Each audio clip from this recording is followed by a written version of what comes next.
I didn't think I was gonna have to make a video this soon about us being out of the playoffs again. Clippers curse, whatever you want to call it, struck again. Paul George being injured at the end of the year didn't help. Kawhi load managing all year, just get injured in the playoffs didn't help. Having to go up against the Phoenix Suns in the first round with KD now didn't help. But just have to clap it up. Clippers, whoever was available, y'all fought, man. Westbrook, you didn't shoot the ball that great in games 1 and 5. Okay, field goals were not the best. You did do a lot of things to help us win. Obviously, that block off Booker in game 1 was very key. All those offensive rebounds and keeping the possessions alive really helped us.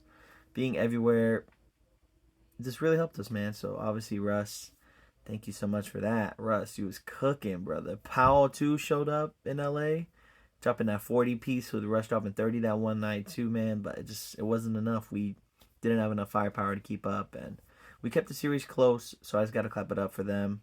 Everybody mostly showed up to play. Marcus Morris, I don't know. He's just riding the bench at this point.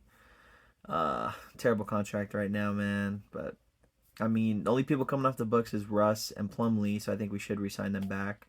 Especially with the new CBA, I think they're going to be having, everybody's going to get more money. But I already know we're super into luxury tax. I think we had the highest payroll in the NBA also, and just for us to be a first-round exit with this core really sucks. But I don't see why we don't run it back, just because we don't really have any other moves to make. We already made some big moves in the trade deadline. This offseason, like I said, only 2 guys coming off the books.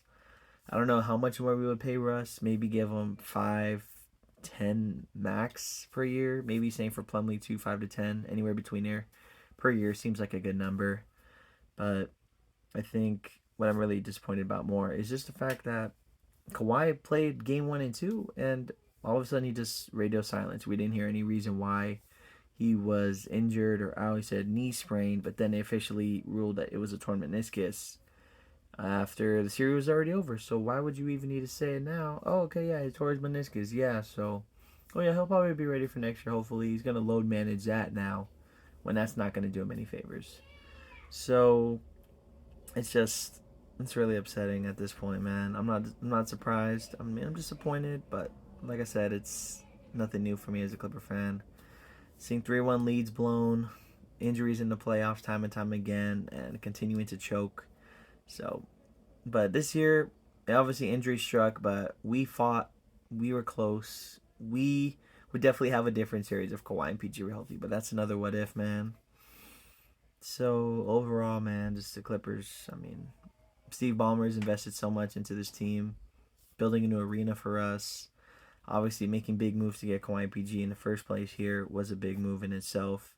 Always being there to support the team, man, putting all this money in. It's just, I feel bad for him the most, man, because obviously he's a huge basketball fan. He believes in this team that he's putting all of his money and resources into, and we've continued to fail him time and time again. It's just, I just feel terrible about it, man.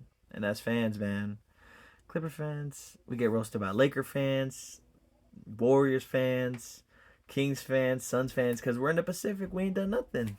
Sacramento, yeah, they finally got back to the playoffs. At least they're lighting the beam. They had a couple wins against Golden State in the playoffs, but I mean, I don't know. It's just at this point, man, I don't know what's gonna happen next year. I don't know if we're gonna bring back Russ, but I really hope that we do. Same with Plumlee. Both of them were balling for us ever since we picked them up. Tyronn Lue, I mean, those 4 guard lineups aren't gonna keep working. I don't know why you keep trying to do them either.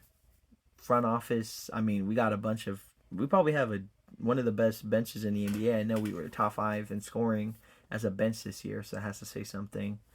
But Kawhi and PG not being healthy, man, I don't know if we're gonna make a move with them, try to get something for them, because it's this coming season. Then they both have player options, so I don't really know how that's gonna work. But obviously, Bomber's gonna want all that money for this new arena, which makes sense. Yeah, I mean, a couple billion in that nice arena. Yeah, they're gonna need all this money coming in order to help pay for it, get their money's worth, all that stuff. So I don't think Kawhi and PG are going anywhere. They're probably gonna re-sign him, maybe even get an extension. I don't know if Paul George or Kawhi is fed up about it, but At the same time, how can you be when you've both been injury prone your whole tenure with the Clippers? So, like I said, man, being a Clipper fan, it is what it is.